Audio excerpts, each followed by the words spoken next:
తులారాశి వారికి ఈ యొక్క సంవత్సరం ఎలా ఉందన్నో చూద్దాం. తులారాశి వారికి ఆదాయం 11, వ్యయం 5, రాజపూజ్యం 2, అవమానం 2గా ఉంది.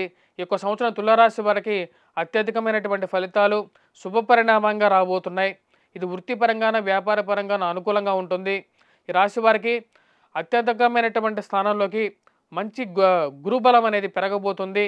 ఇది విద్యార్థులకి సానుకూలమైనటువంటి ఫలితాలు ఇవ్వబోతుంది. సంతాన సంబంధితమైన విషయాల్లో స్త్రీలకి ఒక మంచి సానుకూలమైనటువంటి ఫలితాలు రాబోతున్నాయి. సంతానం వృద్ధి దిశలోకి ప్రయాణించబోతున్నారు. మరియు అదేవిధంగా సుమంగళిగా యోగ్యం అనేది స్త్రీలకు లభించబోతుంది. ఈ యొక్క సంవత్సరం తులారాశి వారికి సానుకూలమైనటువంటి ఫలితాలు గోచరిస్తూ ఉన్నది. గురుగ్రహ అనుకూలత, రాహు కూడా సానుకూలమైనటువంటి స్థితిలోకి రావటం ఈ రాశి వారికి సానుకూలమైనటువంటి ఫలితాలు గోచరిస్తూ ఉన్నది.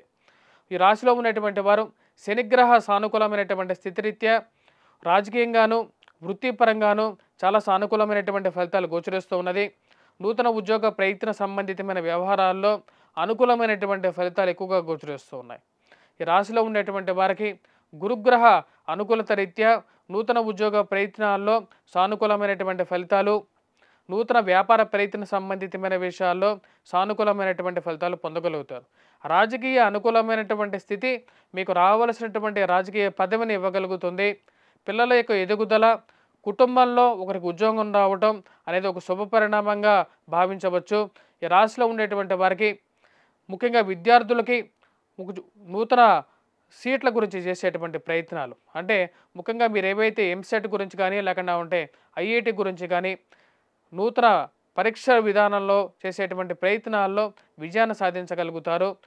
మరియు అదేవిధంగా వ్యాపార ప్రయత్న సంబంధితమైన వ్యవహారాల్లో సానుకూలమైనటువంటి ఫలితాలు గోచరిస్తూ ఉన్నాయి. ఈ రాశి వారికి అనుకూలమైనటువంటి స్థితిలో ఉన్నటువంటి గురువు, శని ఈ యొక్క సంవత్సరం పూర్తి సానుకూలమైనటువంటి ఫలితాలు ఇవ్వబోతున్నారు. వ్యాపార పరంగాను అనుకూలత, కోర్టు సంబంధితమైన వ్యవహారాలు, భూ సంబంధితమైనటువంటి లావాదేవీలు, మధ్యవర్తి పంచాయతీల్లో సానుకూలమైనటువంటి ఫలితాలు గోచరిస్తూ ఉన్నాయి. ఎన్నో రోజుల నుంచి సతమతమవుతున్నటువంటి కోర్టు వ్యవహారాలు ఒక మంచి నిర్ణయం తీసుకోవాలి.